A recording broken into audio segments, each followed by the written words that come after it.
ఈరోజు ఏమైనా అభినయ్ రెడ్డి నీకైనా ఉండాలి కొంచెం కామన్ సెన్స్. ఈరోజు కూటమి ప్రభుత్వం గురించి క్యూఆర్ కోడ్లు పెడుతున్నావు కదా, అదే మీ నాన్న చేసిన తప్పుల గురించి క్యూఆర్ కోడ్ పెట్టగలుగుతావా? మీ నాన్న చేసే దుర్మార్గమైన పనుల గురించి క్యూఆర్ కోడ్ పెట్టి ప్రజలకు చెప్పగలుగుతావా? మీ నాన్న చేసి పనికి మాలిన పనుల గురించి ప్రజలకు చెప్పగే దమ్ము ధైర్యం ఉంది నీకు? సిగ్గుండాలి కొంచెం మన నాన్న కొడుక్కి.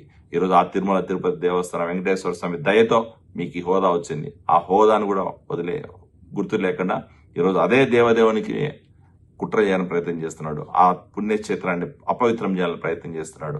ఈరోజు ఎంతో మంది, కొన్ని కోట్ల మంది హిందువులు ఈరోజు తిరుమల తిరుపతి దేవస్థానాన్ని పవిత్రంగా భావిస్తారు. అలాంటి పవిత్రమైన పుణ్యక్షేత్రాన్ని కూడా అపవిత్రం చేయాలని, రాజకీయం కోసం వాడుకోవాలని, మీ స్వార్థం కోసం వాడుకోవాలని ఈరోజు రాజకీయంలో భాగంగా అక్కడ పనికి మాలిన పనులు చేస్తున్నారంటే మీరెంత దుర్మార్గమైన పనులు చేస్తున్నా ఆలోచించుకోవాలా.